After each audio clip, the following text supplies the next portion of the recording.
Topic வந்து protein urea. இந்த protein urea அப்படின்னு சொல்றது வந்து யூரின்ல வந்து புரதம் வெளியேறுது அப்படின்னு சொல்றது தான், அந்த கண்டிஷனை தான் புரோட்டீன் யூரியா அப்படின்னு சொல்லுவாங்க. இது பெரும்பாலும் வந்து கிட்னில ஏதாவது பாதிப்பு இருக்குது, அப்போ இல்லை கிட்னில ஏதாவது நோய் இருக்குது, அதுக்கு அறிகுறியா தான் இருக்கும்.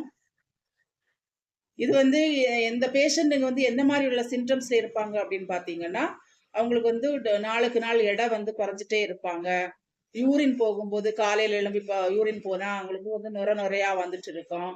ஏதாவது உணவு சாப்பிட்டா அவங்களுக்கு வந்து வாமிட்டிங் வந்து அந்த உணர்வு வந்து நாசியா மாதிரி இருந்துகிட்டே இருக்கும். Shortness of breathing, frequency of urine, அப்பப்போ யூரின் போகணும்ல ஒரு அந்த சென்சேஷன் இருக்கும். படபடப்பா இருக்கும், தலை சுற்று இருக்கும்.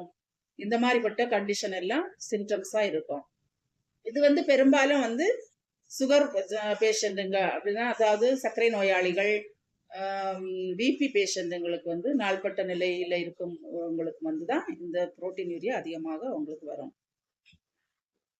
இவங்க வந்து என்ன மாதிரிப்பட்ட உணவுகள் எடுத்துக்கலாம் அப்படின்னு பார்த்தா, இவங்க வந்து பேலன்ஸ் டயட் எடுத்துக்கலாம். ஃபைபர் கண்டென்ட், ஆன்டி ஆக்சிடென்ட் அதிகமான உணவுகள் வந்து, வெஜிடபிள்ஸ்கள், ஃப்ரூட்ஸுகளை வந்து அதிகமாக எடுத்துக்கலாம்.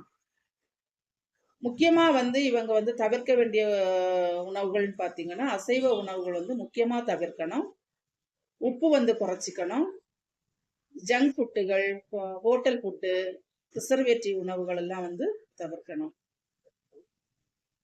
முக்கியமாக வந்து இவங்க பார்லி அரிசி கஞ்சி வந்து டெய்லி காலையில் எடுக்கிறது ரொம்பவும் சிறந்ததாக இருக்கும். நம்ம சித்த மருத்துவத்தில் வந்து நீர்முள்ளி கஷாயம், சிறுகன்பீளை கஷாயம், மூக்கிரட்டை கஷாயம் எல்லாம் கிடைக்குது. இதை வாங்கி நீங்கள் பயன்பெறலாம்.